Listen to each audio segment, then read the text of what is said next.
The Bears. Because of the way they play the nickel corner here, and the nickel corner plays 88-85% of the snaps. He's got to be like part linebacker. The Bears. When you're in a scouting room, there's going to be differences of opinion. The Bears. Well, you're looking at traits. And remember when he tested very, very well. The Bears. Greg, why are teams wrong on quarterback evaluation so up? Number one, it's a hard position to evaluate. Former Bears scouting director Greg Gabriel talks football live every week on the Barroom Network. Also available on demand.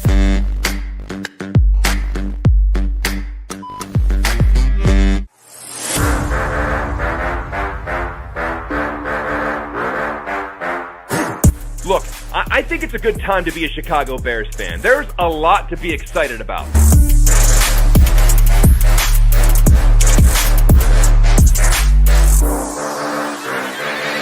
But let me tell you something. We are past the point of excuses. If things go sour, you have used up all of the patience that Chicago has to offer.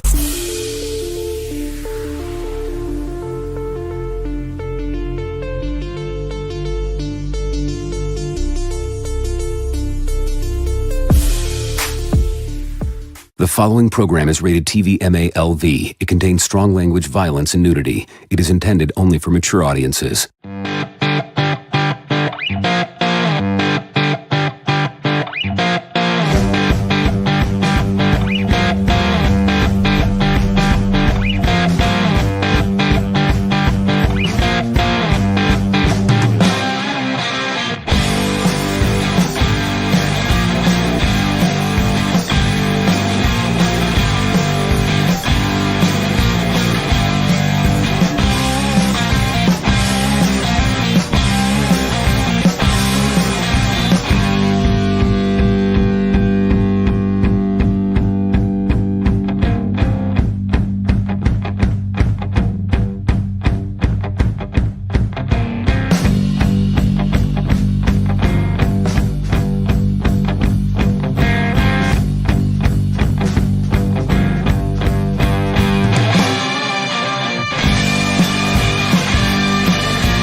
Here we go, Barflies. Welcome to the Barfly Tailgate Show. You already know it's done by Barflies, for Barflies, and all the other Bears fans out there. What a long, torturous season, Tooch. And it's not over yet. No, it can get worse. It always can. So the Bears have now lost 10 in a row. The latest being an embarrassment on Thursday Night Football in a standalone game where if it wasn't for drinks involved and friends being around, I would have probably went to bed before it was over with. I didn't have to work the next day, so I was like, I can watch a game in its entirety, and I was excited about it, and it was just awful. Just the worst football. I mean, Caleb had that great play that didn't even count. Yes. Beautiful throw. Beautiful throw. But it just seemed like there was a disconnect the whole game.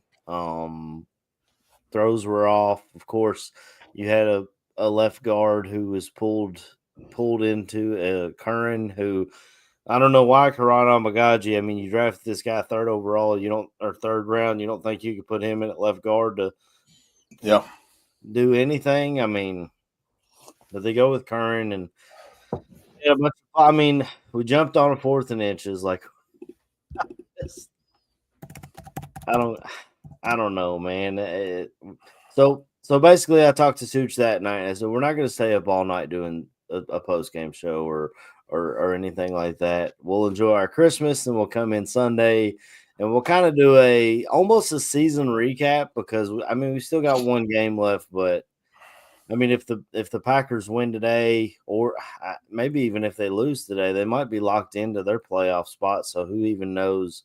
They'll be resting guys, but – Right. The second string could beat us, I think.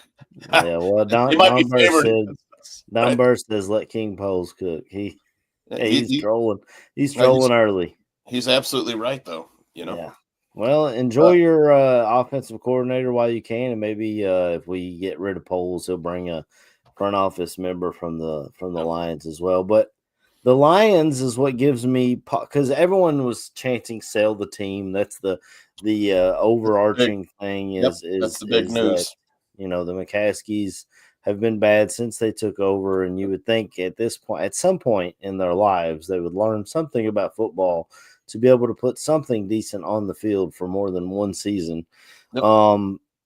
But it seems like they haven't, and I don't know if it's cheapness. I don't know what it is, but the Lions were like that with the Ford family for years. It was sell the team. Yep. You don't know what you're doing. For them, you're an automotive family. You know what I mean? You don't know much about football. You just happen to have a whole lot of money and love the city of Detroit. So they wanted to do the same, but they didn't sell the team. They did the right thing. They brought in consultants and built the team correctly and followed a little bit of their gut and had a little bit of luck too, let's be honest, because when Dan Campbell was hired, he wasn't exactly viewed as a slam dunk home run hire. I mean, everyone laughed at him at his opening press conference when he talked about biting kneecaps and getting up and smiling at you with a mouthful of blood. But that it works, man. And that's the only thing I can hold on to as a Bears fan is that if they can get it right, I feel like we can get it right. If the Bengals can get it right, who I grew up cheering for, watching them with the likes of Keely Smith and Corey Dillon was their lone star. And then they end up with Carson Palmer and Ocho Cinco and Houshmandzadeh and those guys.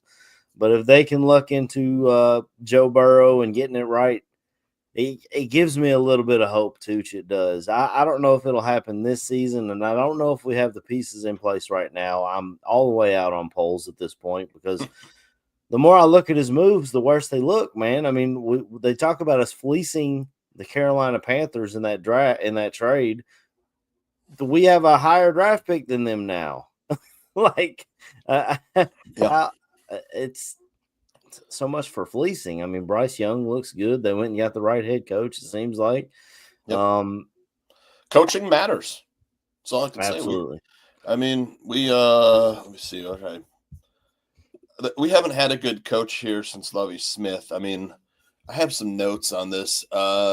Against the NFC North, the Bears are, let me see, where's 10-19-46 against the NFC North since 2014, and Matt Nagy won 13 of those 19 games. Wow. So I didn't I guess we won the division.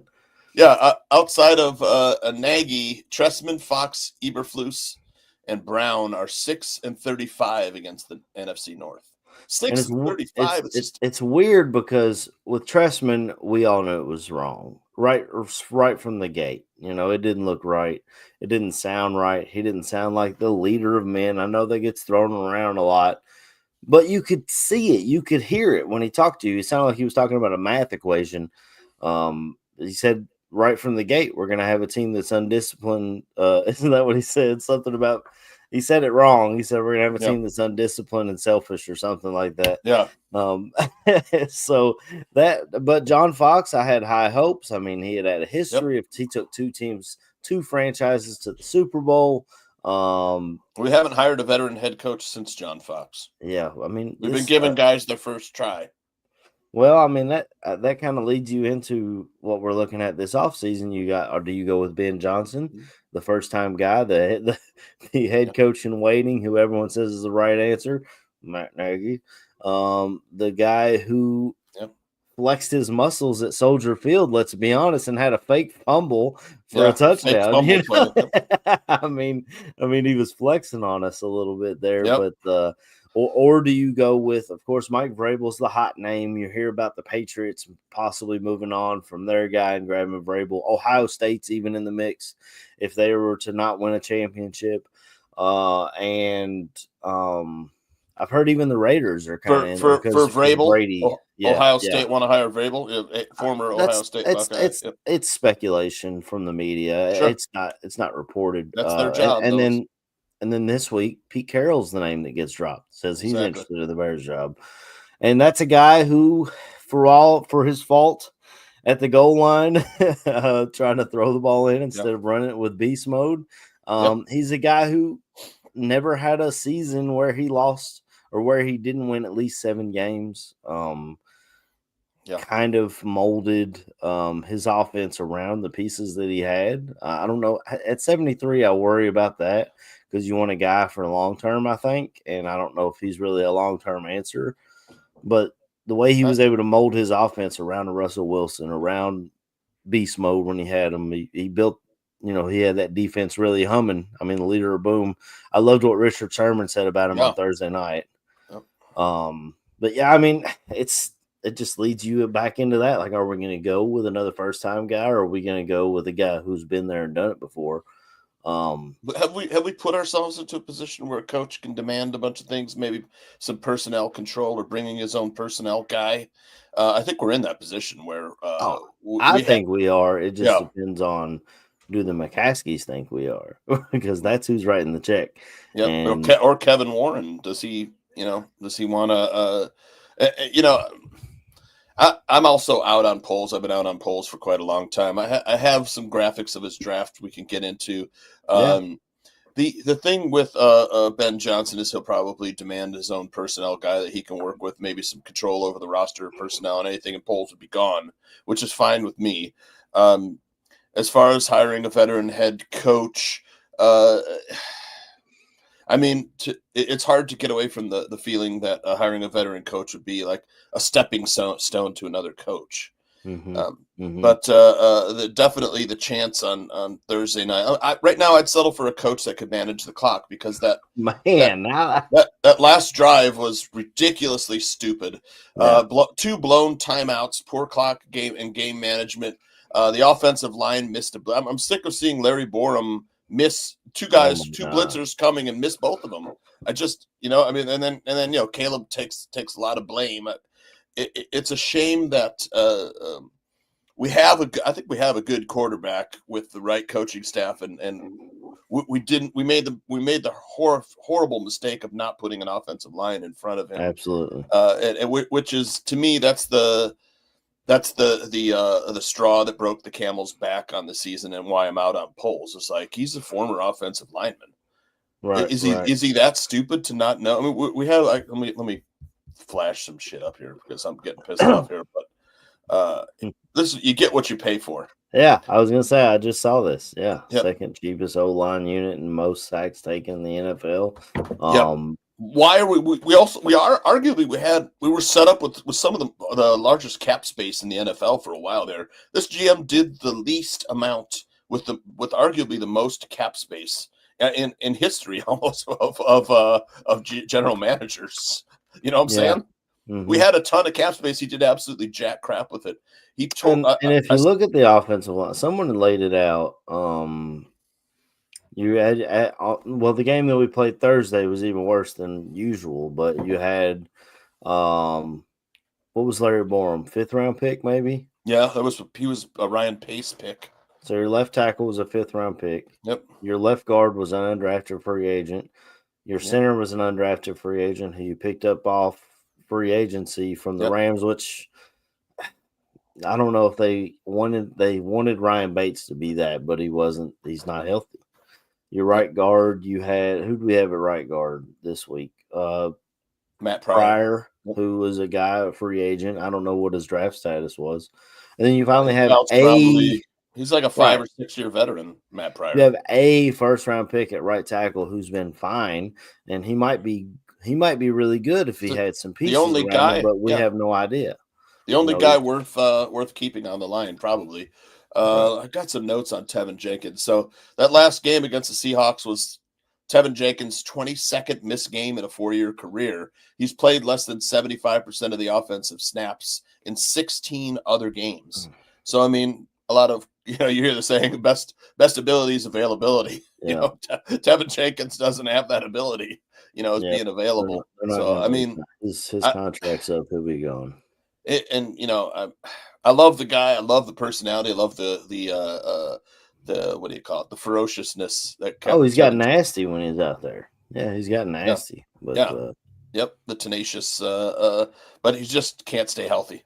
Right. You know, we need to draft like 4 offensive linemen minimum and sign hit free agency. and hit free agency. Yeah. Yeah. But the team that we're talking about, though, the Lions, they drafted did it right. high, of course, Penei Sewell, but they also hit free agency. I think their left tackle was a free agent, if I'm not mistaken, and their center, the all-pro center that they have, was a free agent, if I'm not mistaken, too. So you don't only have to build it through the draft, but when you're shopping bottom shelf, Bates has played a total of like 7 quarters. Yeah, when you're shopping bottom shelf, you're trading away draft picks for some of these guys, and you don't want to. You get what you pay for, like you said, Tooch. You get what you pay for. If you don't want to go, I mean, the pieces were there.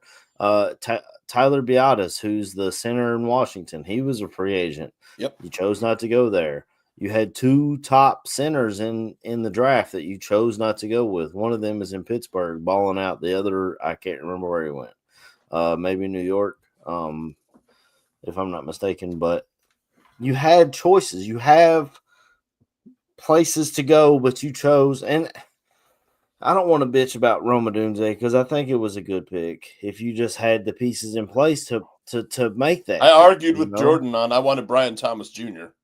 I like BTJ, and I like LSU the size receivers. And the separation. Right. I mean, I was like, on tape, the separation was evident.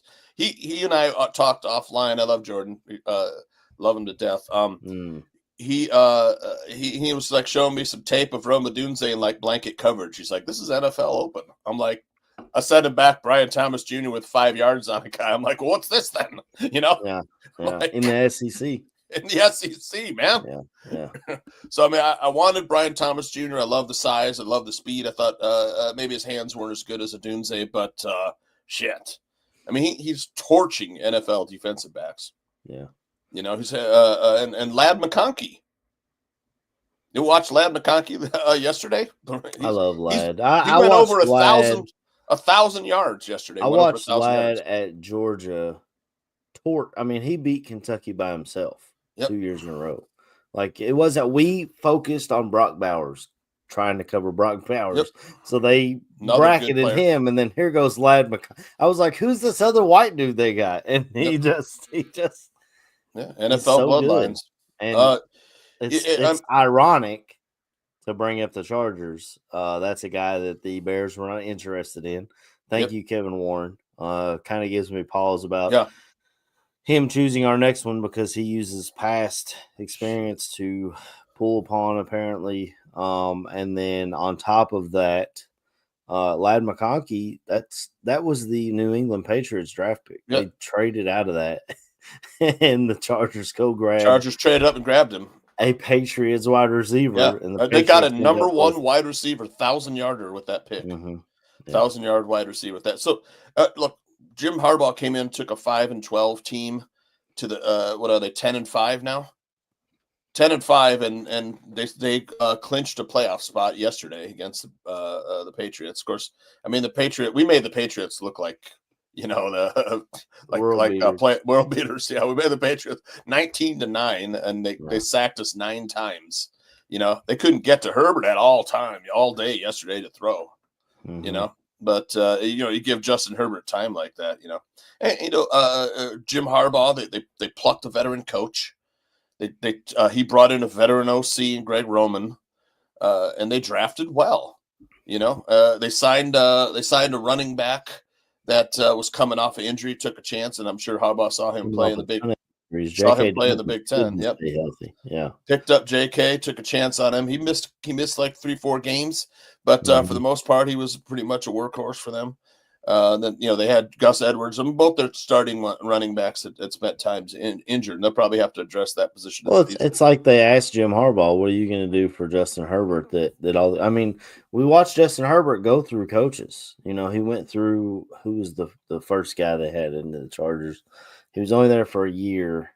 Oh man, I can't. But he went through 3 or 4 coaches for quarterbacks. No, for the head coach. The Oh, head for coach. head coach. Yeah. They continued Who to was fire. there before? Who was there before Harbaugh? It was. Yeah, what was I'm that talking guy's even name? before the guy. Oh, Brandon Staley was the guy before Harbaugh. Brandon Staley. He was bad, and then the guy before him wasn't there very long either. But the point is, they asked him, what are you going to do that these other guys didn't do? And he said, I'm going to get him a running game. So he goes and drafts the best tackle in the draft. So he's got who do they got at left tackle? It's not Ronnie Stanley. That's Baltimore. He's got both tackles. He's got both tackle positions locked up. High draft picks. He's got the quarterback taken care of. The defense already had names. They just had to be pointed in the right direction. We saw what Khalil Mack can do when he's motivated. And now he's got Bosa on the other side. And you got Derwin James in the back, who had 2 fourth-down stops in a row yesterday to shut down, which that was crazy. But, yeah, I mean, they just – Brandon Staley is what they're saying in the chat. So I'm assuming I believe that's correct. That sounds right. Anthony Lynn, Anthony Lynn. Heavens. That's the dude I was thinking of. That was the guy I was trying to think of. Wasn't there very long, but thank you, chat, for sure. Yep. But the point is, look at their draft picks. Joe Alt, they drafted a left tackle, right, with their first pick, right. But they already had a tackle, so they plug him in at right tackle. Now you got 2 great tackles. Yep. Then they drafted Lad Conkey. Then they solidified the middle of their defense with Junior Colson, a great tackler out of Michigan. They drafted, some places at Tarheeb Still, a cornerback who had turned out to be a starter. He's been balling. Yep. Yeah, they drafted well, and that was the GM that Jim Harbaugh brought with him. So it kind of points back to the Bears. Are we going to allow an established head coach to come in and make that call on Ryan Poles? I saw a video just before we got on of Ryan Poles and Kevin Warren hugging it out pregame on Thursday before the game kicked off. I wonder what.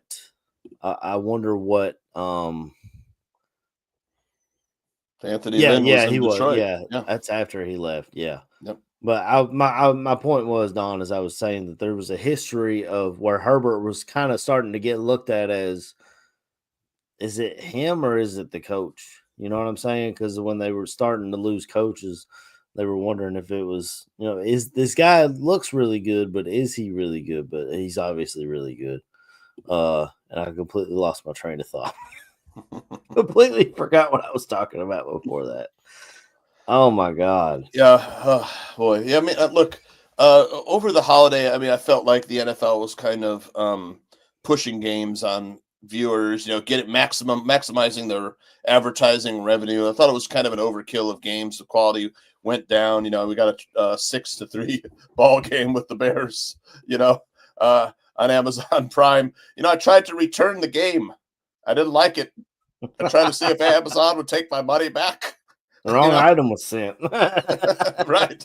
It was defective or didn't work. It's no scoring. But yeah, I tried to return that one. But it was kind of, Christmas we had a couple games.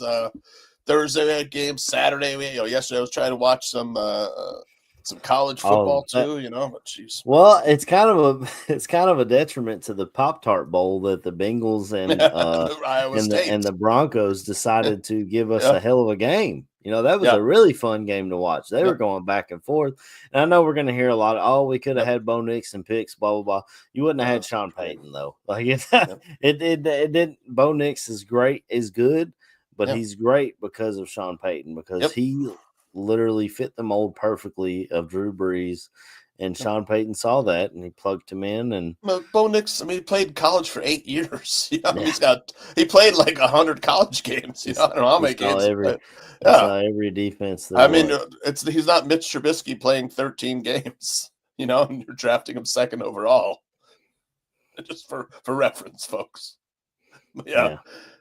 Yeah, but let's see. We could talk about arguably this season. The Commanders game was the game that broke the Bears, because we were 4-2, and now we're we've went on to lose 10 straight games since the Commanders game. You know, coincidentally, it was the same game. It was the same time we cut Valus Jones at that time. You know, since we cut Valus, we're 0-10. Aaron, that's a nice graph. Whoever put that to, nice is it graphic, FanDuel put that? FanDuel. Yep, FanDuel. Yeah. Credit to FanDuel. Yeah. Valus is a guy who wasn't the fail Mary though. It was we cut Valus.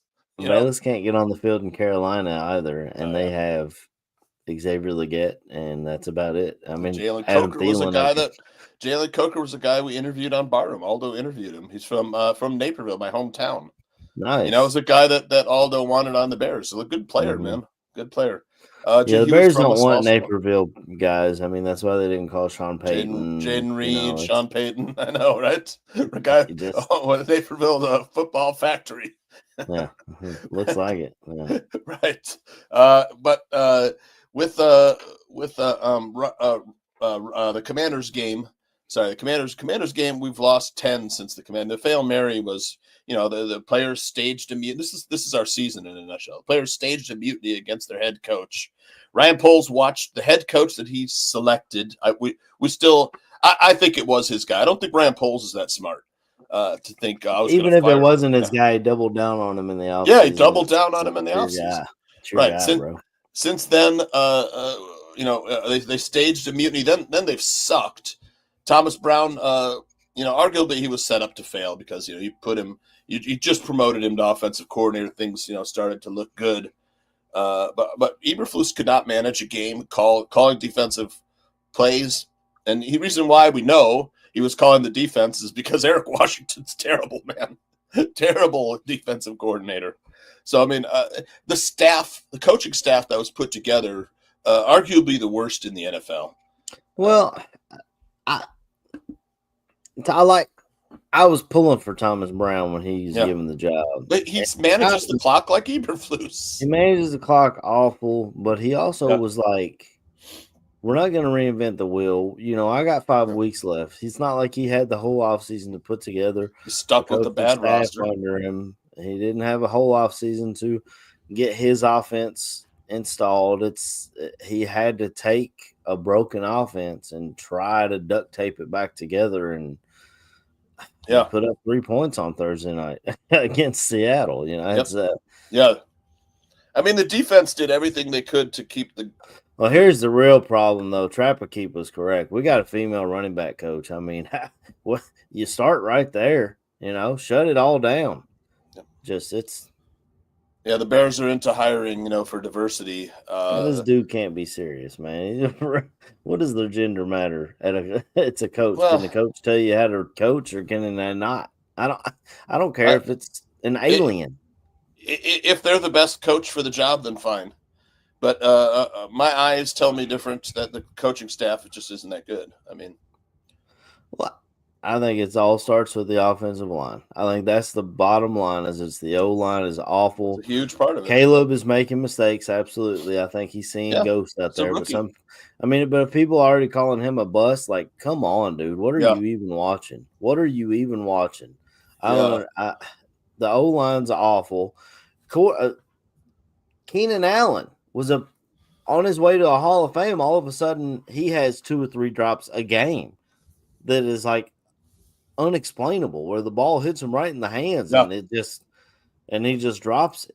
But I think it all starts in the trenches. But we all knew this. Jordan Silvera, our former co-host, right away said, why is he not building through the trenches, starting in the trenches and you're building your way out? His first 2 picks were in the secondary. He overestimated the roster, the talent. He said this was going to be a tough roster to make. And now we're grabbing guys off the street. The defensive tackle, Jonathan, one of the lone bright spots on the defensive tackle. Yeah, Jonathan. What is that guy's name? We grabbed him off of the Green Bay Packers practice. Jonathan Ford. And he comes right in wearing 64 and you can hear it. You can hear it on the TV when he fires off the ball. That's what we've been looking for. Yep. Javon, Dexter. That's Poles, what we've been looking for. He's terrible at drafting talent. Yep, Why is spotted talent. Chris Morgan still here? Excellent question, Buka. It's Yeah. I don't know. I don't know. I will agree with Trapper Keeper here. Fancy guns don't win wars in the trenches. The trenches do. Yeah, that's absolutely Jonathan Ford, absolutely that's right. his name. Yep, a good pickup. Look, we might as well go there. This is Ryan Poles' first draft. You know, yeah, you got a couple good players out of there. I like Kyler Gordon. Jaquan Brisker all of a sudden can't stay healthy. Bayless Jones was a bad pick. Called it when it Third happened. round pick needs to be guys that are like the core of your roster. Yeah. Braxton Jones is maybe a depth piece, but he's not a Decent starter. find. Yeah, backup offensive lineman. After that, there's nothing there. Okay, Elijah Hicks, fine, 7th round safety. Okay. Even the punter's gone. He had to redraft a punter. You know? Yeah. Then the next year, okay, we got Darnell Wright and Gervon. Good job. We went into the trenches, got that. Tyreek Stevenson's a good player. He's kind of I'm so jag. underwhelmed with Zach Pickens. I thought he was going to be so much better than he has been. He has been an absolute no-show since Andrew Billings left. We have not. It's like that position's gone. I love Roschon Johnson here. I do too, but he's injured David Montgomery. Not as good as Montgomery. Yeah. He's injured David Montgomery. Mm-hmm. That's true. You know? And I saw him with the Guardian cap on. Look at all the waste there. After Roschon, look at all the waste. Yeah. You know? Yeah. This is just all misses. You know, I like Austin Booker. I wouldn't have him red here. I think there's some potential there. Caleb, I think, is a good pick. I love the kid. I think he's a good ball player. He just needs an offensive line and a coach. Yeah, you know. Yeah. But you know, the haters on Caleb, you know, it just shows this fan base. We get a guy who's very talented at this position, and people hate on him. Yeah, I mean, he's been leading game-winning drives all season. Right. All season. He hadn't thrown a pick since October until this last game. And even this last game, it was the last play of the game. You know, it was the last. Throwing up a prayer, basically. Throwing up a prayer. Yeah. But I think a lot of people get in their mindset that there's just one that can come out. Like, and some of you old heads, I mean, y'all grew up, y'all saw the 83 draft where you had Marino and Elway. And who else was in that draft? The guy from Buffalo, Jim Kelly, was in that draft. And then the younger generation, we saw Eli Manning and Ben Roethlisberger and Phillip Rivers. We've seen drafts where more than one quarterback comes out of it, and I think that's what we're looking at, fellas. I think Caleb is fine. He's fine. He'll be better with better coaching and a better offensive line. He's got great escapability. Look. I'm sick of seeing everyone who said, and the detriment is to the media because they said, A, he's generational. B, this is the best thing that anyone's ever walked into. Best situation. We didn't have an offensive line and we didn't have a head coach. Nope. And those are important. Those are probably the most important. Look backwards and think, okay, we're taking Caleb Williams.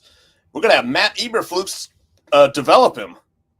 Well, that's an oxymoron. Those two things are incongruous. They don't go together. You know what I'm saying? You know? Yeah, we got Caleb Williams and we got Matt Eberflus to develop him.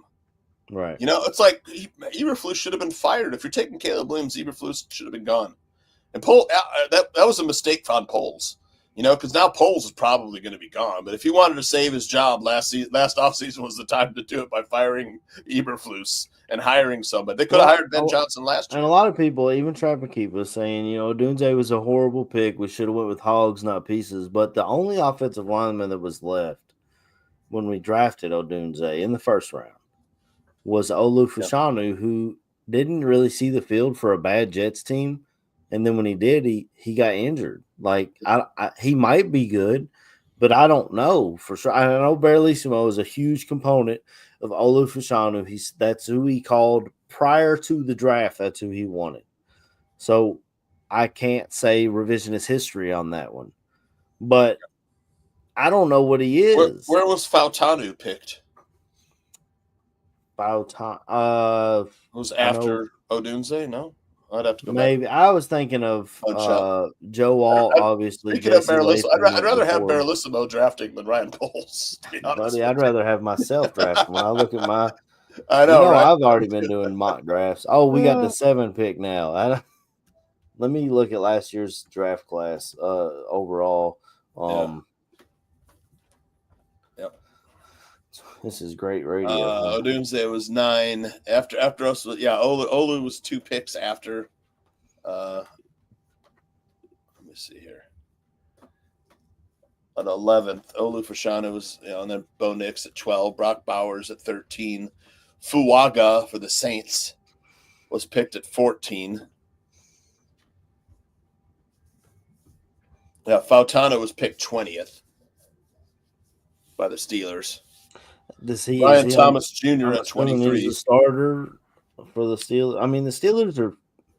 A lot of that has to do with coaching too, man. If you grab one of these guys and you bring them in, you're putting them under the tutelage of the great Chris Morgan, who. How's that? Graham Barton is on the Buccaneers, picked at 26 as a center. He could arguably play all along the line. I don't really. Well, he came out of Duke. Out of Duke, I've watched quite a bit of Tampa Bay this year, and this last week they kept talking about him. So I don't know if it was his first start or what, but he was awful, not good. A lot of his snaps made Cody Whitehair look good. I don't, and he might be fine. That was just maybe he might be fine in the long run, but. I don't know why you'd go to the Ivy League for an offensive lineman, though. And not to the SEC. That's another criticism of polls. SEC or Big Ten. I mean, they're right there in your backyard. Right there. You don't go to these small schools. You're not gonna find the talent of recruits. That goes back to thinking you're the smartest man in the room when you grab Braxton Jones in the 5th round, and you see traits, and you think Southern Utah. That's my starter at left tackle. FCS school, right? Yeah, ridiculous. And I like Braxton. I was president of the Braxton Jones fan club, but he's not a starter. He's not. No. He's a depth piece. And Karan Amagaji's lucky if he sees the field. Now his knee is destroyed. He suffered a horrific knee injury. So, I mean, you cannot go into next season and have Caleb's blind side unprotected. It's like Bochese says here, Yale, we're playing football, not splitting the atom. It's like Boogie Cousins said it in Kentucky. We were playing, I think, Harvard in the March Madness that year, and they said, well, what do you think about Harvard? And he goes, we playing basketball. This ain't a spelling bee. Yeah. Yep. Yeah. Yeah. Yeah, he loves him some Braxton Jones. Man, to be Braxton Jones, he's too light in the pants, man. You need someone right. Well, Greg's a scout, so he sees flashes, and he sees that a good coach can build upon those flashes. The mirror, the kick slide, the hand placement. It's like great. If somebody comes in, bull rushes him right back into your quarterback, all that knocks you on your ass, though. That's what are you gonna do? I'm with Jay Sanders, man. He's a swing tackle. He comes in when your guy's injured. Right. I mean, I'd rather him than Larry Borum being the one come in. But I like both the top tackles in this class. Will Campbell out of LSU and Kelvin Banks, I believe, out of Texas. I like both of those guys. You have to get one of those guys. I don't know if 7's going to do it, though. Oh, I think it will. I think if one of those aren't there, then you grab whatever edge rusher falls to you. Abdul Carter looks really good from Penn State, or if you want to grab the guy from Georgia, Michael Sanders, I believe it is. And then you can wait until the second round and see if one of the Oregon tackles or Ohio State tackle falls to you because he got injured. Banks Jr.'s injured, I think, though, right? At Texas. I don't believe so. I know you had brought that up before, but I don't know where that intel is from. If he's ready for next season, that's fine. Yeah, I think he's good to go. Yeah. We talked about let's see. This is another thing that pisses me off. Check us out. Oh my God. We got him in our intro because he's a monster, dude. He could be, and I even saw memes about it. It was like highlight reels of Gronkowski, and it was like, this is Cole Kmet with someone who knows what the fuck they're doing. Like, I watched last night. Kmet on the Chiefs would be an animal. Not even the Chiefs. Last night I watched the Rams and the Cardinals. The Cardinals know Trey McBride is their best weapon. They force feed him touches. He hadn't scored a touchdown receiving all year, so they force fed him a screen. They almost won that game. The Cardinals. They almost won that game. Yeah, great driving down 5 yards down to the last 50 seconds of the game. I thought the Rams were gonna lose. I was like, Seahawks did their job in Chicago. Here, let's slide in. But the Rams got very lucky with the interception. Why not run the ball, man? They couldn't stop Michael Carter. The Rams couldn't stop the run. This is the same like Seahawks Pete Carroll throwing the ball with Russell Wilson. And the Patriots intercepting it. It's almost the same idea. Run the ball, man. You have 50 seconds left. Yeah. It was good football yesterday. I mean, I didn't watch the first game. We were, my wife was watching Harry Potter or something. I don't, but it was a blowout anyway. It's 40-7. So I was looking at the score. Harry Potter fan? Oh, my wife. When we were growing up, that was the thing. She would go to the bookstore at midnight and wait for the book releases. Thanks, Chubbs 82 in the chat with a super chat. Here we are in fan hell. Yeah, we're in fan hell. We are, man. I mean, we might not be good for a long time. What sucks? Look at the NFC North ahead of us, man.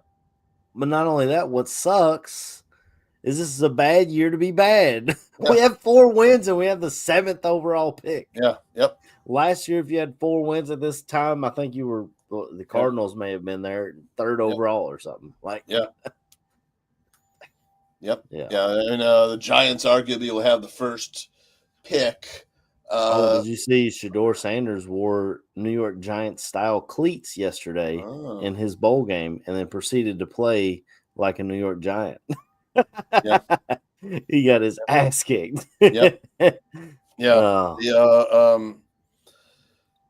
Maybe the Giants probably moving on from their coach as well. Could you see Deion Sanders stepping in there to coach his kid in New York? I don't know if the Mara family would go for that. Maybe it's possible, but I've heard Deion say in the past he doesn't want to coach in the league because that defensive end that you want to have a nonstop motor and work his butt off for you is making more money than you are. Yep. So how are you going to tell him? How are you going to motivate him? He's talked about that. He'd rather coach the college kids. Absolutely. Yeah. Yep. Okay. Yeah, I agree. Trapper Keeper says he'd take Brian Daboll as offensive coordinator. Pretty good. Absolutely. Yeah. You bring in a Mike Vrabel or Vrabel and Dable. Right. Vrabel and Dable or Pete Carroll and Dable. Pete Carroll, Brian Daboll. Yep. Yeah. I love what's the guy that was Robert Saleh as defensive coordinator? But you're building a superstar. We're building a nice little coaching staff there. Superstar coaching staff. Chubb's keeping us in some coffee here, man. I gotta get a little refill too. Definitely overrated, man. They had a nice little stretch. They won some games, but BYU, man, they were on a mission this year. Yeah. Colorado is the most overrated team in college football. Their schedule was trash. Nebraska destroyed them, and I don't get Sanders being a number 1 pick. I'll be honest. I like, and I know he sat out half his game yesterday, but I like Cam Ward better than I do Shedeur Sanders. I know KB is a big fan of Shedeur. He's talked about the spin off his hand. He likes the way it looks, but I worry about Friday with Shedeur. Yeah. There were Friday a couple games on Friday. I think Oklahoma played Navy. Was that Friday? Yeah. Okay, so I liked Oklahoma in the first half, and then I thought the talent would come out and kind of smack. I thought maybe might run around and keep it close within 3 in the second half, and then I'm taking Vanderbilt. You know, I love their little quarterback. I know he's probably not an NFL Diego quarterback. Pavia. Diego Pavia is a good little player, man. He single-handedly won that game, man. I mean, he beat Alabama this year. He they've won 2 in a row against Kentucky now. That used to be the lone win that I could point to on the schedule. I don't need the points. I'll take Vanderbilt straight up, SEC, you know. But yeah, it was a good game there. And then Saturday I was more focused on the NFL, you know. Mm-hmm. Yeah. Yeah, we had some good games on Saturday for sure. But yeah, good game today. The Packers and Vikings will be squaring off. That was originally at 1. They moved that up to 4:25. That's the some of these Thursday night games are just trash. Maybe I'll think about getting this. I don't even think I wouldn't even do Thursday night football anymore, man. Just the teams is too short of a turnaround. The quality is terrible. Well, we had some great Thursday night games this year. You had Atlanta and Tampa Bay going toe to toe. Kirk Cousins throwing 500 yards. That was a Thursday night game. Okay. Forgot about that one. Yeah, I'd have to look back through, but there was because I pick a lot of them on the 12-ounce Core Route podcast, which is the only reason why I realize we have some good games. Yeah. Maybe it's just the holiday hangover for me because like I said, we were stretched thin with all these games. That the quality of the games are pretty bad. I kept forgetting what day it was, man. Exactly. I kept That's I've been off work. I don't go back until Thursday. Thursday at work. I've been off. I'll be off 10 straight days. It's awesome. I go back tomorrow, and then I go back for good on the 2nd. I don't remember what day. I think that's Thursday. Yeah. So. Vikings, Packers. Packers kind of on a roll. The Vikings seem to be getting by just with some 3-point wins, and stuff. Meanwhile, the Packers seem to be in real form. But kind of like the Packers, so I know they're on the road, the Packers, and they're not as good on the road. Jordan Love, but he's not. He hasn't thrown an interception. I think 6 games.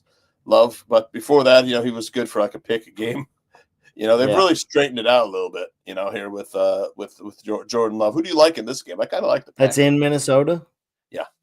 What's this? Do you know what the spread is? Packers -1. It was last time. Let me just double check. They're road favorites. They're road faves. Now, I don't like going against a home dog myself, but I think now Packers are +1 today. So it's been going back and forth. So pretty much, look, the Packers are obviously the books think the Packers are a better team because generally you're given around a field goal for home field advantage. So on a neutral field, this would be Packers -2. I know the Vikings, like my co-host on the 12-ounce Core Route podcast, he's a Packers fan, and all year he's been fading the Vikings, saying they're fraudulent. They're just not as good as I think they are, but they just get it done, man. And if it's a 1-score game, Kevin O'Connell has shown he's like the second best coach in NFL history in 1-score games, which I don't know where they pull that stat from, but they said, I believe in the Bears Vikings game, that was something that they said. And they just get it. I like Vikings at home. I like them. I think they have a better home field advantage than a lot of people think until they go up in there and listen to them screaming skull and playing that big dumb horn. I don't like the horn. It's like whenever we play South Carolina, I just hear that freaking chicken call all night. Like South Carolina moved the ball 2 yards. Tennessee plays Rocky Top nonstop. It's look, next week we've got the Packers next weekend. If the Packers lose this one, they're probably locked in. They're playing a road game, maybe going to play the Rams or Commanders. I still don't see them not getting up for playing the Bears. Resting guys. Oh, this game against the Bears doesn't count. We don't need it. Let's just. I don't know if the Bears are up for playing anybody. I know. They asked DJ Moore. My question is, could you see the Packers resting guys against the rival? No. They'll play the first half. Jordan Love and them will play the first half. Blow us out because we suck in the first half. I don't know, man. Maybe. Mm-hmm. I mean, it would depend on what the floor. If they're not going to gain anything from winning or losing. Yep. Because Shanahan has a history of doing that with his players. Sean McVay does that. Yep. In LA, he'll rest his players if he doesn't need the game. That'll be interesting next weekend to see which teams are sitting their guys and who's playing their guys and the stories and stuff. I think I feel the way you're driving this, Tooch. And I don't know if I like it. Do we sit Caleb Williams? You son of a bitch. Yeah. Would you? No. I would. No, I would not. Well, I looked it up. I looked it up yesterday. Yep. Caleb Williams is currently 5th on the all-time Chicago Bears season passing list. Yeah. Yep. If he were to He's throw put together the fifth greatest season of a quarterback in Bears history, 105 years of history. If he were to throw for 275 yards, which I know is a big task. That's not an easy number to hit, but it's possible. We've seen him throw 300-yard games. Like, you knew I was going there, though. Yeah. I knew this is where you were. So I was looking up stuff because I was like, he's going to ask me this. I know he is. Yeah, of course he is. If he throws for 275 yards, he becomes the 3rd all-time for a single season Chicago Bears passing. And I think that's a goal that is attainable He's and proved that he durable, should want to do. But let me just ask you this. What would be the narrative, the story, the headline were he to blow out his knee and miss 2025? What would be the storyline? I mean, I don't care what the headline is. What was the headline coming into this season? What would it be? Walking into the best thing. It would be Bears ruined. Make another terrible quarterback. Make terrible decision by starting, start in a wasted season, starting their franchise quarterback. If the Bengals had lost yesterday, they got turned away in the goal line twice. That would have been their season. Can't worry about. Yep. Chubb's giving us another $5. Said they should not sit Caleb. That would be like taking a dump on your own fan base, many of which saved up all year to go. Fan base probably wants to see. There's a lot of Bajent fans out there, but there's a couple in the chat that I definitely. Yeah, the most Bears thing to do would be we got to shut Caleb down, and then Bajent comes in and beats the Packers, and we're tortured for a whole freaking offseason of drama, of unnecessary and added drama. With the terrible discussion in front of us, like, well, Bajent beat the Packers last game, and then what would probably make it even more is that Bajent beats like the Packers' second stringers, and the Bajent stands have all this ammunition. Well, the Bajancy is alive. The Bajancy is alive and well in our comments, right? I mean, there's one TB17 with a goat. He talked about Caleb throwing for empty yards against soft defense. Where was he at last week? I know somebody said, I argued with somebody about what is Caleb supposed to do if he threw for 500 yards and 5 touchdowns? No touchdowns in the fourth quarter in 1-score games. I'm like, so we ran the ball in? What? We couldn't get it done in those games because our coaches don't know how to fucking manage a clock in the fourth quarter. It's a little bit of everything. Caleb is not without Yeah, nobody's gonna I guess you need Caleb Williams escapability with this offensive line. Last week said Fields was running for his life. Right. Last week before the game started, when Caleb's walking onto the field, they said if Caleb Williams starts next week, he will be the first Bears quarterback to begin and end a season as the starter since 2009. So you wonder why we are so start every game and hamstrung. You never have a quarterback that starts all the games. Start the whole game. Yep. Let's start the whole season, every game. I think if you want to crystallize our discussion today, the whole situation of why we've been so bad has been the offensive line, because 5-6 years ago, we're saying Mitch is running for his life. The past 3 years, we're saying Justin's running for his life. This year, we're saying Caleb's running for his life. The whole thing's been the offensive line. So this is why I think Ryan Poles should be gone. He's an offensive lineman. He didn't learn from it. How can you not build the offensive line? You watched the Lions in your own division build an offensive line, and now Lions are arguably the favorite to represent the NFC. I watch the Green Bay Packers every year, and Aaron Rodgers left because of this. Every year they attack their offensive line with depth pieces. They grab first-round picks. They grab guys who are versatile, can play multiple positions every year. And Aaron Rodgers left because they wouldn't give him weapons in the first round. Well, what do they always have? Consistency winning, because they have built through the trenches. They grab Lucas Van Ness. They grab Rashawn Gary. They grab insert offensive lineman name.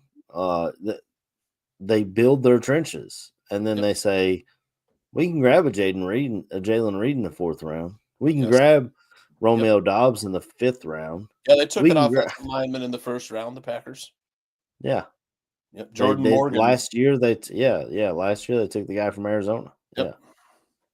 But so here's the thing. Look, the Lions are obviously the favorite to represent the NFC, but I think either of the NFC North teams could beat the Lions, whether it's the Vikings or Packers, and that that would be the Lions are arguably banged up. They seem to be on a magical season as it is, but I could see the Packers. Packers came close last year, and the Vikings are rejuvenated. There's one last thing I wanted to talk about. If the Vikings win today, they play the tied. Lions next week. And that game, they'd be tied with the Lions, I think, right? I believe so. So that would be with the division. That's a huge game for the Vikings. Huge game. Possibly a number 1 seed in the playoffs on the line. Yeah. There is one thing I wanted to flash up before we call it a day. Kirk Herbstreit's quote. I want to get your thoughts on this. Where did he get this shit? Like Caleb Williams isn't preparing or anything like that. It's just this guy's probably one of the worst announcers in the NFL or commentators in the NFL.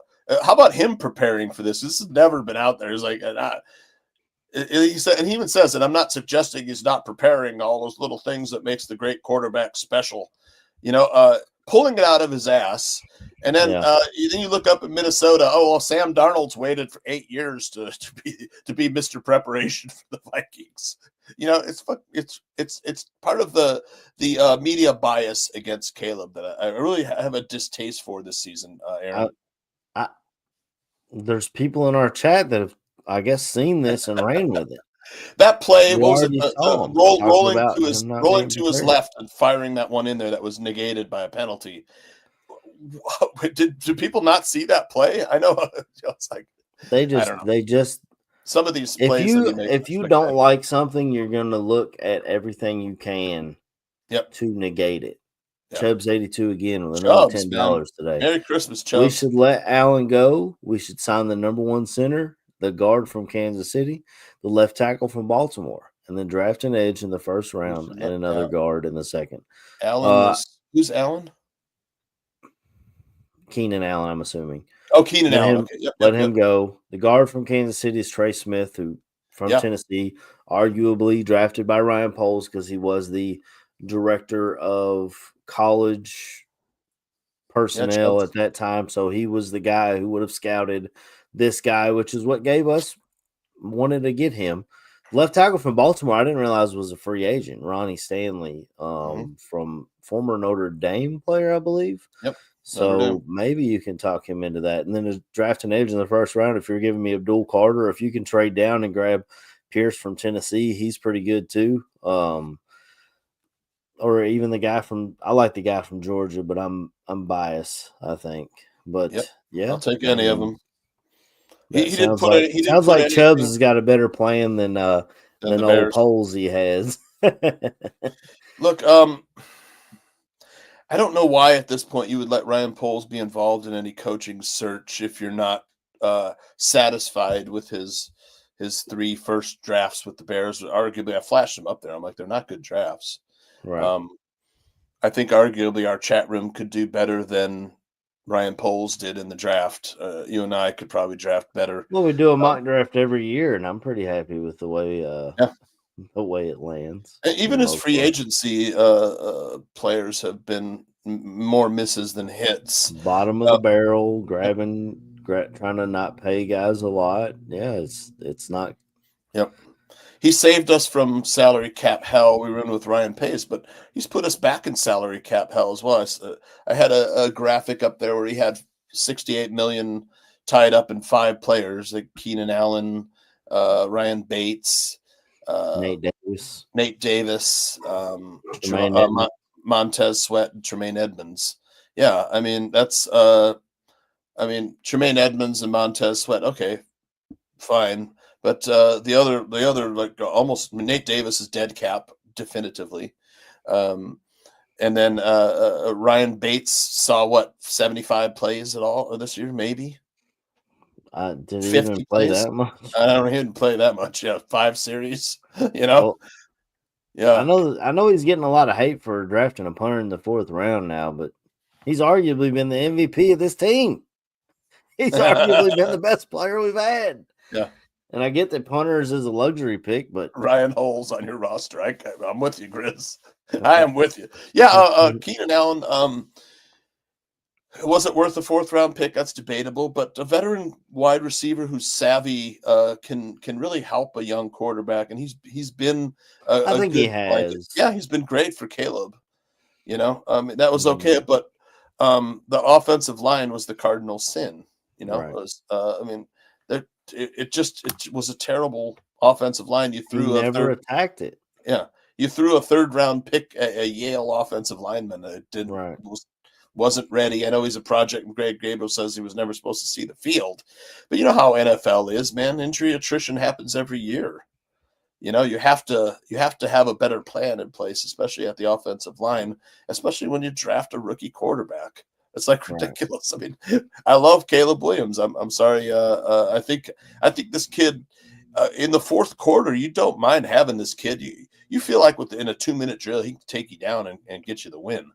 Yeah, he kept me, and even in that terrible game Thursday, he kept me engaged, and I thought we had a shot as long as we had him. Yeah, and that's another thing we should talk about is our kicker.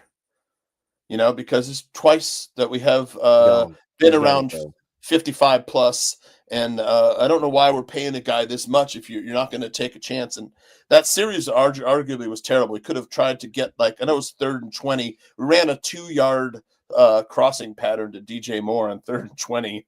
Take a shot. Give me 10 yards, middle of the field.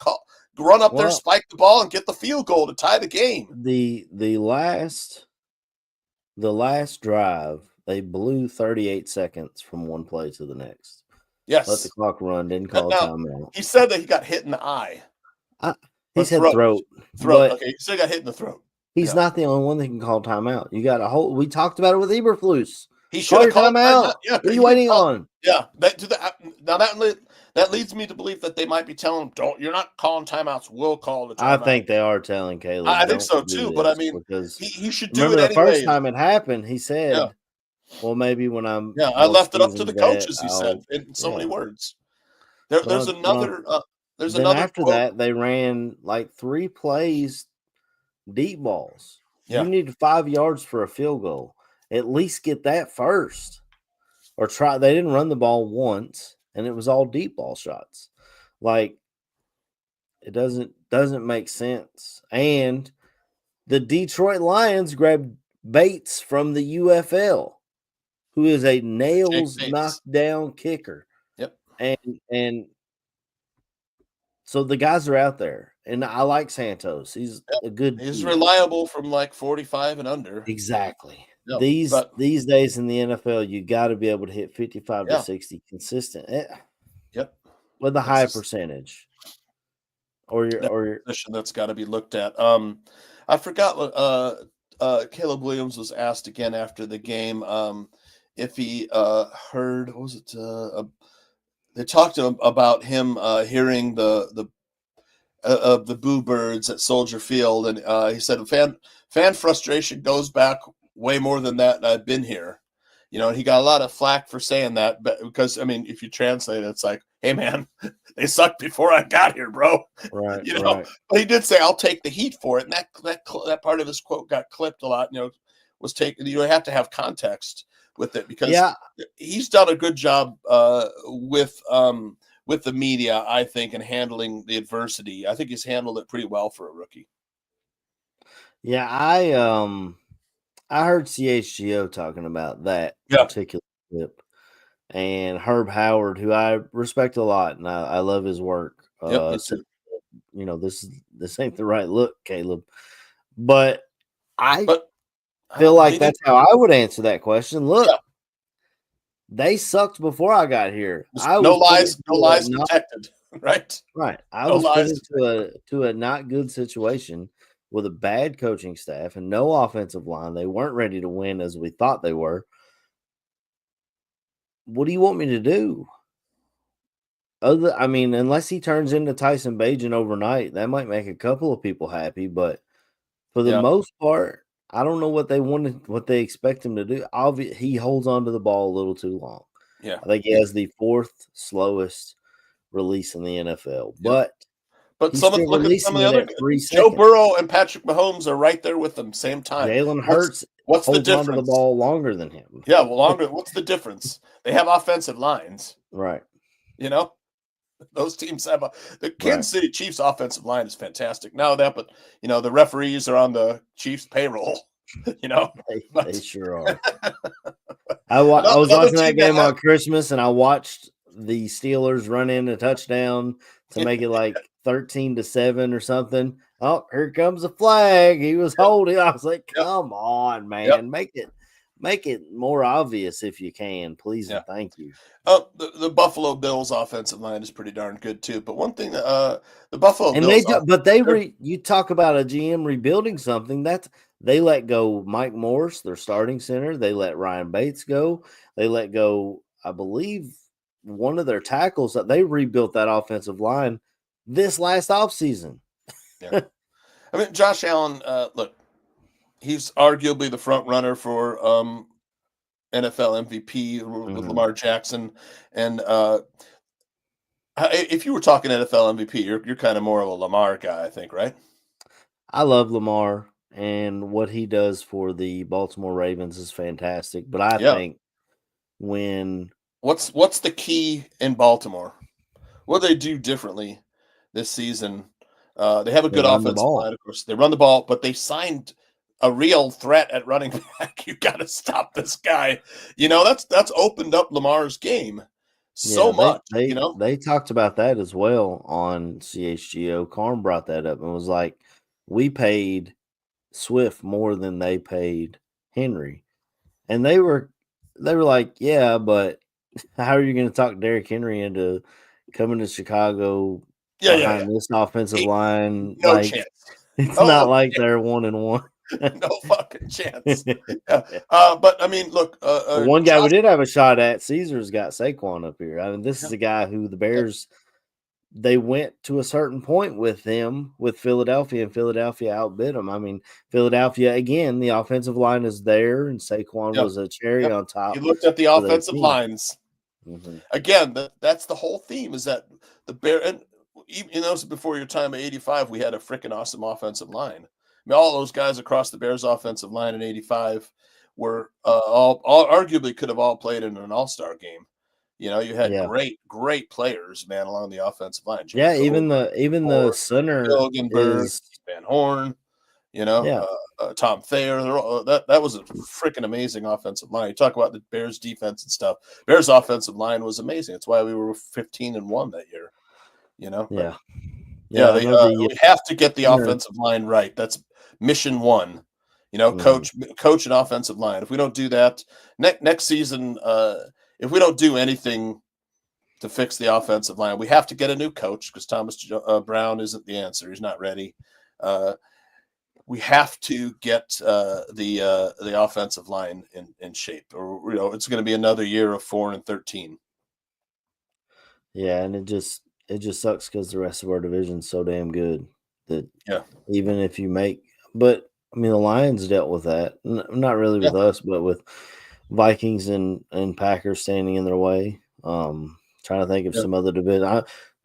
Like I said, I grew up a Bengals fan. They're in a division with the Browns are awful, but you've got the Ravens and Steelers who are always freaking good.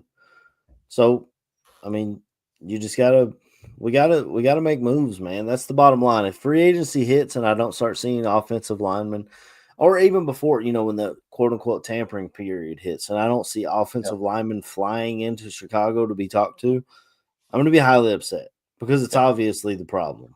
I haven't looked into free agency yet, but yeah. Obviously, if the Bears are to part way with Ryan Poles, they're going to be faced. They're going to be at a disadvantage as far as in the draft because whether or not these scouts are retained, whatnot. I mean, you could get rid of Ryan Poles and arguably Ian Cunningham would go with him. A new coach is coming in and asking for a new personnel guy. All those scouts and their notes and stuff are going to probably be retained for a while before they are replaced as well. But a new GM coming in will be a little bit of a disadvantage. He'll have to rely on the Bears' current scouts and Ryan Poles' current scouts. We've been in this situation before, though. But I think there's more than enough evidence to get rid of Ryan Poles for me. I think so too. I think you look at the way the team was built, the devoid of talent that we are. I thought this team we were 4-2 at one point. We were winning ball games. The talent was there, and we thought the coaching was the issue. I think Tyreek Stevenson still has a lot of talent, but the coaching has to get him right. You have to have a guy like a Mike Tomlin. I don't know who that right coach is. I don't. I'm not paid to make that decision. I love what Flex Diggs says here. The key word for the Bears is draft and develop. We suck at both. They can't draft and they don't develop what they do have. And it's been a long time, man. We haven't had a guy that is decent at drafting since Jerry Angelo. Yeah. And even he had bad some clunkers. Some clunkers. Yeah. Jerry Angelo and Greg Gabriel, they brought in players that were decent enough that we remember them as being sort of a high point. After that's been downhill. Right. Yeah. Well, I knew we were in trouble when Phil Emery was drafting guys in the third round that I had never heard of.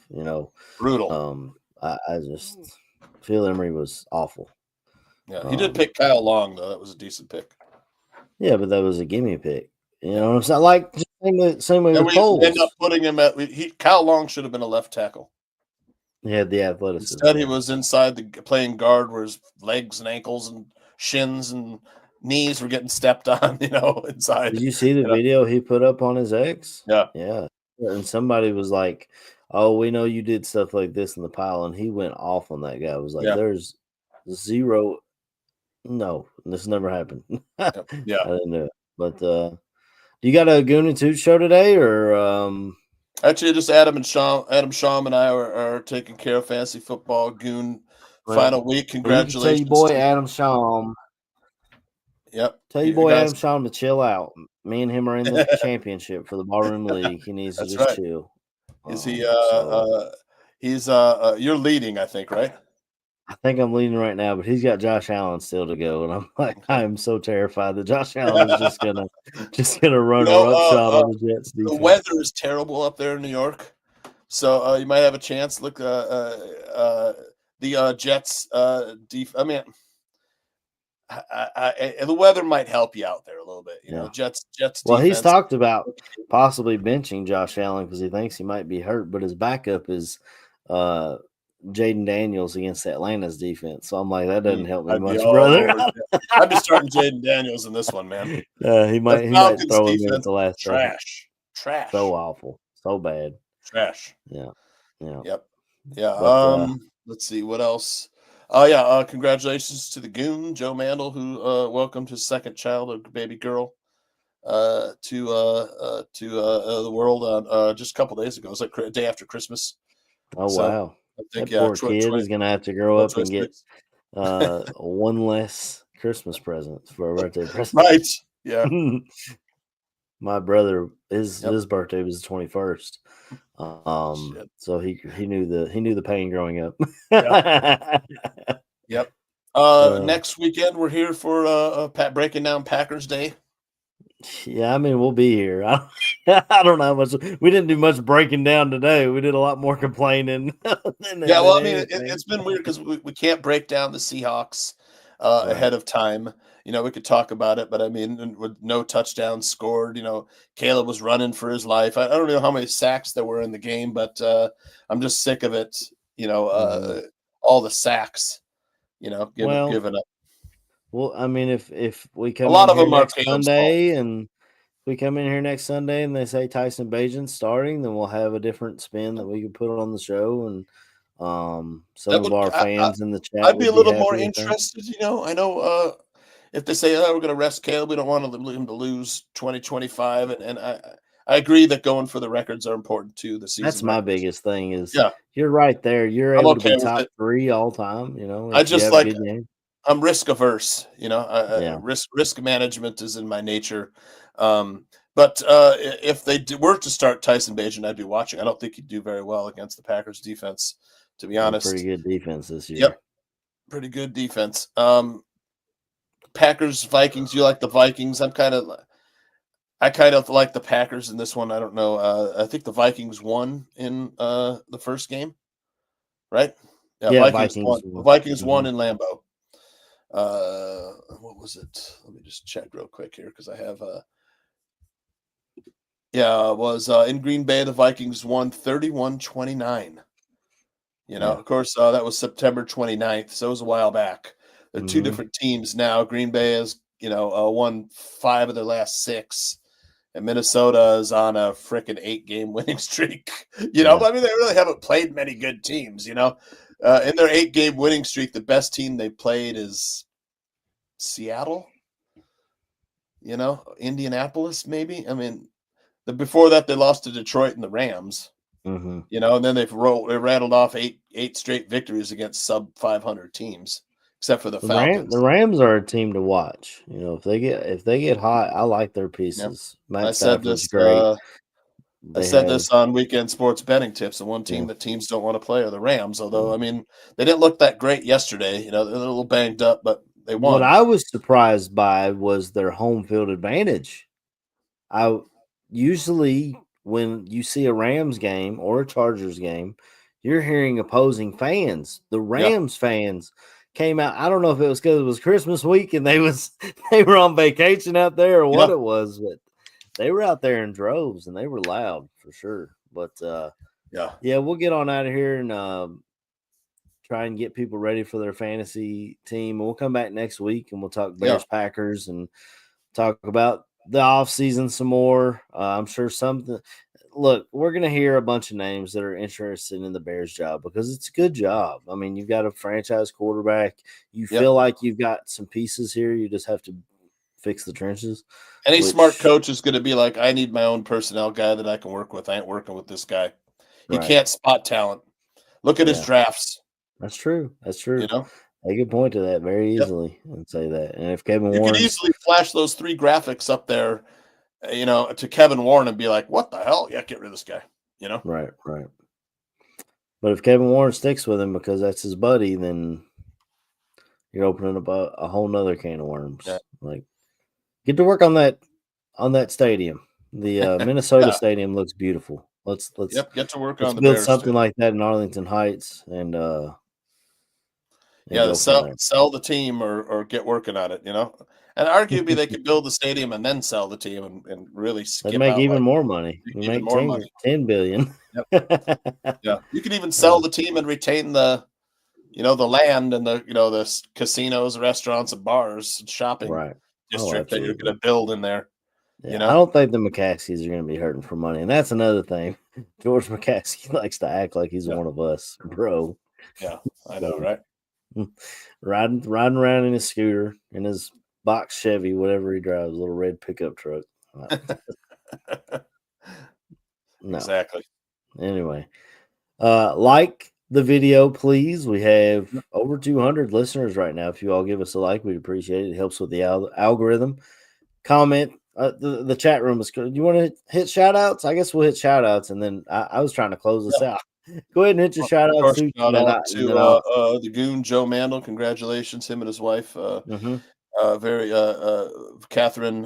Very happy for them with their new baby girl. Aldo, of course, for all the hard work behind the scenes. People don't know about all the loyal chat people in there, man. You got in our chat today, Matthew Focheezy, Chubbs. He turned the lights on for us this morning. Flex, Bizzo, Joe, all of them, man. They're all in there. Caesar, Flex Diggs, man, all the same guys that make this a lot of fun out there. And I'll probably see them. Let's see, I got Wednesday. I think Aldo and I will be back for Bare Their Souls. I imagine that's New Year's Day. So if you're not too hungover, I guess Aldo and I'll be, doing something. My last Wednesday we didn't have a show because it's Christmas. Thank goodness. Right. I was in bed with the flu. So, but yeah. And then of course, Aaron, shout you out for being here every Sunday, nearly every Sunday. You and I, most of the times it's you and me. I know because KB and C-Dub have been dealing with their personal and work life balance. So just most of the time it's just you and me for talking. We'll just start calling the AC and Toots show. I don't know. But yeah, shout out to everybody in the chat, Torian as well, Buka, all those guys. All right, brother, take it away. Absolutely. First and foremost, Matthew Focheezy, shout out to you. You came in, you turned the lights on for us today. I appreciate it. Wiped down the bars before I even got here. That was greatly apprecited. Our man Chubb82 came in and hit us with some super chats. I appreciate it, brother, for sure. Had the Bajancy in the chat. I may or may not have put them in timeout because I got tired of reading the hateful comments about Caleb. I mean, Caleb's obviously not great, but he's not a bust either. He's a rookie. He's fifth best season of all time of Bears quarterback. Exactly. But I don't know. But anyway, Antmus is in there. King Buka, Taurine, Flex Diggs, coming with good stuff. Caesar was in there today. He's just hardball in the playoffs, man. I wanted him, Caesar. I wanted him so bad. Yeah, it would have been perfect. But our Bears don't make moves that make all the sense in the world every time. But like I said earlier, like, comment, subscribe to the Barroom Network, please. Hit the notification bell to tell you when we go live. We go live every Sunday at 10 a.m. Eastern Standard Time. But there's so many shows on the Barroom. You got your White Sox shows. You got your hockey shows with Vinny Parisi. You got Bare Their Souls with Tooch and Aldo. Absolutely. Shout out to Aldo for sure. I hope everyone had a Merry Christmas. But if you just hit the notification bell, it'll tell you when we go live. And the Barroom's got a show nearly every night. Whether you want to listen to Greg Gabriel break down draft stuff or listen to Phone 55 yell and scream like we do. Only with a little better of a jawline, I think. Yeah, but until next week, Toots, we'll just leave him with a bear down.